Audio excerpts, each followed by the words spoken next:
Ni wakazi wa mji mkuu wa Bongii wakitokeza kwenye njia za mji huu kusherehekea uchaguzi wa rais mpya wa Jamhuri ya Afrika ya Kati. Faustin Archange Touadera ndiye rais mpya wa taifa hilo ambalo limekumbwa na mikosi ya vita si haba.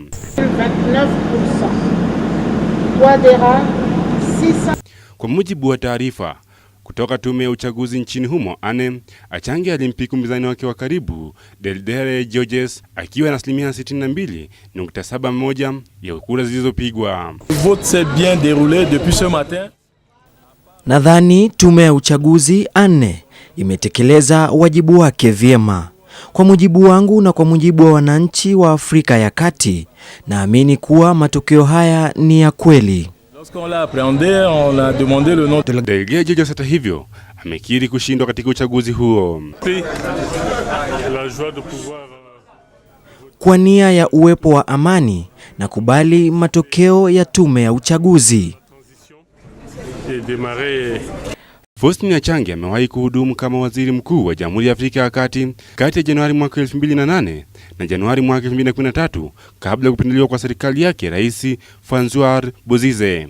Taifa hili isitoshe limekumbwa na misukosuko ya vita si haba, huku wananchi wakigawanyika kwa misingi ya dini. Rais huyu mpya anatarajiwa kuapishwa rasmi na kuunda serikali yake mpya kabla ya mwezi wa Aprili mwaka huu.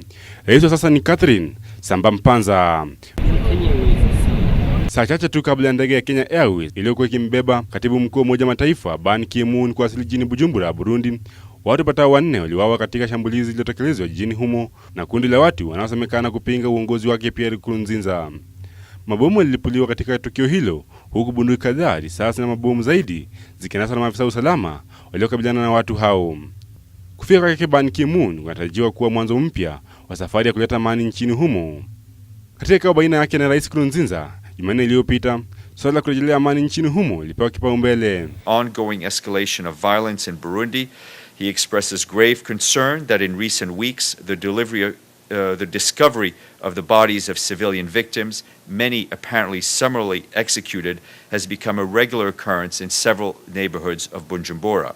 Just today, the son of a prominent Burundian human rights defender, Pierre Claver Mbonimpa, was killed following his arrest by the police in Bujumbura. Muna akipendekeza sana kuwepo kwa majadiliano ya kina baina makundi husika kujaribu kutoa utata ambao upo kwa sasa ili kuzuia kwa vita ya mara kwa mara katika taifa hilo. The past few days is chilling. The country is on the brink of a civil war. Muungano wa Afrika AU kilaumiwa sana kutofanya mengi kusaidia taifa hilo jirani. Shinikizo za kufanya mengi zikiwaandama viongozi hawa ambao Februari 29 mwaka huu wanatarajiwa kukutana mjini Arusha, Tanzania kuona jinsi ya kukabiliana na janga hili. When African heads of state gathered in Addis Ababa and instead of coming strong in support of the suffering people of Burundi, decided to devote most of their time on an issue which I think is a non-issue called ICC. Kikao ambacho kile chake ni ziara ya marais hawa jijini Bujumbura kusaka amani ambao sasa haipo. Na hatimaye kwa siku ya pili mfululizo, kundi la maafisa usalama ambao walipiga kambi kwenye lango kuu la kuingia kwake aliyekuwa mpinzani mkuu wa rais wa Uganda Museveni, Kizza Besigye, katika kijiji cha Kasanga mkoani Tuakisu. Walifunga lango hili kwa kuzuia Besigye kutoka nje na kutoelekea katika afisi kuu za tume ya uchaguzi nchini humo. Isitoshe, walitumia magari aina ya pickup kufunga njia ya kuingia kwake na hivyo kuzuia yeyote aliyetaka kumtembelea Besigye. Hata wanahabari hawakuruhusiwa.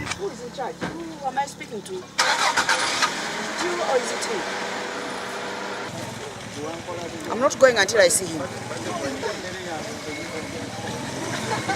Because if you stop a mere woman like me, unarmed, very toothless, then what are you up to? You think if you stop us from seeing you, does it make you seven right? Muda mfupi kufikia saa 5 mchana, Besigye alionekana kutoka kwake akitumia gari lake. Ililazimu maafisa hao wa usalama kumwamuru ashuke na hivyo kumwelekeza katika gari lao.